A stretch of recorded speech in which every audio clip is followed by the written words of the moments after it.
Hello दोस्तों। तो हमारा आज का टॉपिक है जनरेशन ऑफ कंप्यूटर, यानी कंप्यूटर की पीढ़ियाँ। इससे रिलेटेड एग्ज़ाम्स में काफ़ी क्वेश्चंस आते हैं, तो मैंने इस वीडियो को पूरा देखें प्लीज़, और लास्ट में आपको बताऊंगा कि हमारी नेक्स्ट टॉपिक किस पर होगा। ठीक है, तो चलते हैं। जनरेशन ऑफ कंप्यूटर यानी कंप्यूटर की पीढ़ियाँ। ठीक है, तो कंप्यूटर की प्रथम पीढ़ी आती है हमारी फर्स्ट जनरेशन 1946 से 1956 तक। कंप्यूटर की द्वितीय पीढ़ी आती है हमारी सेकंड जनरेशन यानी कि 1956 से 1964 तक। कंप्यूटर की तृतीय पीढ़ी आती है थर्ड जनरेशन यानी कि 1964 से 1971 तक। चतुर्थ पीढ़ी आती है फोर्थ जनरेशन यानी 1971 से वर्तमान यानी कि अब तक, वर्तमान में चल रही है। पंचम पीढ़ी आती है हमारी फिफ्थ जनरेशन, वर्तमान और भविष्य तक। ठीक है, जो हमारी फ्यूचर में भी इसमें कुछ फंक्शंस आगे बढ़ा दिए जाते हैं। ठीक है, जैसे तो हम चलते हैं कंप्यूटर की प्रथम पीढ़ी। मैंने आपको बताया कंप्यूटर की प्रथम पीढ़ी 1946 से 1956 तक। ठीक है, तो 1900 में कंप्यूटर की प्रथम पीढ़ी में क्या हुआ था, सन 1946 में प्रथम पीढ़ी सन 1946 में प्रथम इलेक्ट्रॉनिक डिवाइस बनाई गई जिसका नाम था वैक्यूम ट्यूब। क्या नाम था इसका? Vacuum tube. ठीक है, वैक्यूम ट्यूब का निर्माण हुआ प्रथम पीढ़ी के जनरेशन में। ठीक है, द्वितीय पीढ़ी आती है हमारी कंप्यूटर की द्वितीय पीढ़ी 1956 से 1964 तक। कंप्यूटर की द्वितीय पीढ़ी में क्या हुआ था, कंप्यूटर की द्वितीय पीढ़ी का प्रारंभ, कंप्यूटर में ट्रांजिस्टर का उपयोग किया जाने लगा। किसका प्रयोग किया जाने लगा? तो कंप्यूटर की द्वितीय पीढ़ी में ट्रांजिस्टर का प्रयोग किया जाने लगा। अब आती है हमारी कंप्यूटर की तृतीय पीढ़ी। कंप्यूटर की तृतीय पीढ़ी यानी 1964 से 1971 तक। तो कंप्यूटर की तृतीय पीढ़ी का प्रारंभ सन 1964 में हुआ।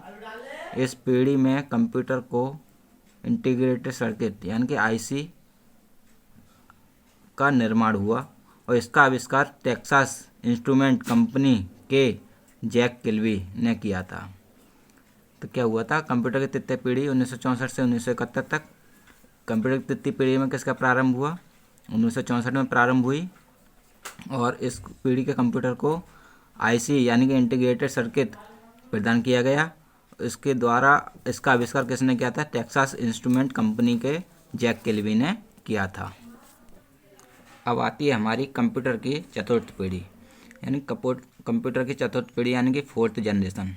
ठीक है, तो फोर्थ जनरेशन यानी कि हमारी 1971 से वर्तमान तक। ठीक है, तो इसमें क्या हुआ था, तो सन 1971 से लेकर आज तक के कंप्यूटरों को चतुर्थ पीढ़ी की श्रेणी में रखा गया था। इससे पहले क्या हुआ था, जो मैंने आपको बताया इंटीग्रेटेड सर्किट, वैक्यूम ट्यूब और ट्रांजिस्टर, ये सारे प्रथम पीढ़ी के कंप्यूटर में थे। तृतीय पीढ़ी के में चतुर्थ पीढ़ी में क्या हुआ था, बस जो कंप्यूटर के चतुर्थ पीढ़ी की श्रेणी में रखा गया था, जो वर्तमान में 1971 से लेकर आज तक के कंप्यूटरों को चतुर्थ पीढ़ी के श्रेणी में रखा गया। इस पीढ़ी में इंटीग्रेटेड सर्किट को अधिक विकसित किया गया। जो तृतीय पीढ़ी के कंप्यूटर में इंटीग्रेटेड सर्किट का प्रयोग किया गया, आविष्कार किया गया था, वही इंटीग्रेटेड सर्किट को दोबारा से अधिक विकसित किया गया और ज़्यादा अधिक उसमें विकास किया गया, जिसे लार्ज इंटीग्रेटेड सर्किट कहा जाता है। जिसे क्या कहा जाता है? लार्ज इंटीग्रेटेड सर्किट कहा जाता है। अब आता है हमारा कंप्यूटर की पंचम पीढ़ी यानी कि फिफ्थ जनरेशन। फिफ्थ जनरेशन कहाँ से कहाँ तक है?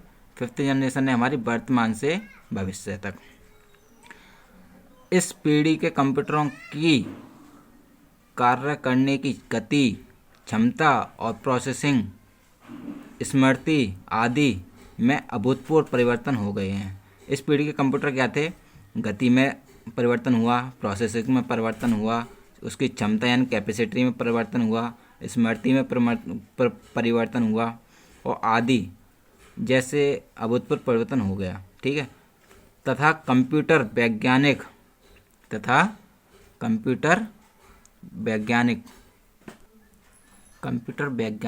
इनमें कृत्रिम बुद्धिमत्ता यानी कि आर्टिफिशियल इंटेलिजेंस की बात भी सोच रहे हैं, ठीक है, इस पीढ़ी में। तो आपको समझ में आ गई होगी। कंप्यूटर की प्रथम पीढ़ी में मैं आपको दोबारा से रिपीट करवा देता हूँ। कंप्यूटर की प्रथम पीढ़ी में 1946 से 1956 तक, और इस 1946 में प्रथम इलेक्ट्रॉनिक डिवाइस वैक्यूम ट्यूब का निर्माण किया गया। कंप्यूटर की द्वितीय पीढ़ी में का प्रारंभ हुआ 1956 से 1964 तक। इसमें ट्रांजिस्टर का उपयोग किया जाने लगा। कंप्यूटर की तृतीय पीढ़ी में 1964 से 1971 तक चली। कंप्यूटर की तृतीय पीढ़ी, इस पीढ़ी में कंप्यूटर को इंटीग्रेटेड सर्किट का आविष्कार किया गया। कंप्यूटर की आती है अब चतुर्थ पीढ़ी में कंप्यूटर को इंटीग्रेटेड सर्किट को और विकसित किया गया, जिसका नाम लार्ज इंटीग्रेटेड सर्किट रखा गया। अब आती है हमारी कंप्यूटर की पंचम पीढ़ी में मैंने आपको बताया, इस पीढ़ी में कार्य करने की गति, प्रोसेसिंग क्षमता, स्मृति आदि में प्रोग्रेस हुई, और इसको कंप्यूटर वैज्ञानिकों ने इसमें कृत्रिम बुद्धिमत्ता आर्टिफिशियल इंटेलिजेंस की बात भी सोच रहे हैं, ठीक है। जैसे विभिन्न आकार के कंप्यूटरों का निर्माण करना। कंप्यूटर वैज्ञानिक क्या सोच रहे हैं कि विभिन्न आकार के कंप्यूटरों का निर्माण करना, छोटे बड़े, ठीक है, मध्यम, उसमें इंटरनेट का निर्माण करना, उसमें मल्टीमीडिया का निर्माण करना। हमारे फ़ोन में भी मल्टीमीडिया होता है, वीडियो, ऑडियो, फोटोज़, वो सारे किस में आते हैं, मल्टीमीडियाज़ में। नए अनुप्रयोग यानी कि न्यू एप्लीकेशंस का निर्माण करना, ये हमारी कंप्यूटर की पंचम पीढ़ी में कहा गया, ठीक है। तो ये पंचम पीढ़ी में कहा गया। तो हमारा नेक्स्ट टॉपिक अब क्या होगा, एग्ज़ाम्स में पूछे जाने वाले प्रश्न मोस्ट इम्पोर्टेंट, ठीक है। तो इससे रिलेटेड एग्ज़ाम्स में काफ़ी क्वेश्चंस आते हैं, ठीक है। तो मैं आपको कल नई टॉपिक पे बताऊंगा कि वो कौन कौन से क्वेश्चन हैं, उनके आंसर क्या क्या हैं, ठीक है। तो आज के लिए बस इतना ही। तो कल मिलते हैं नए टॉपिक के साथ। Thank you.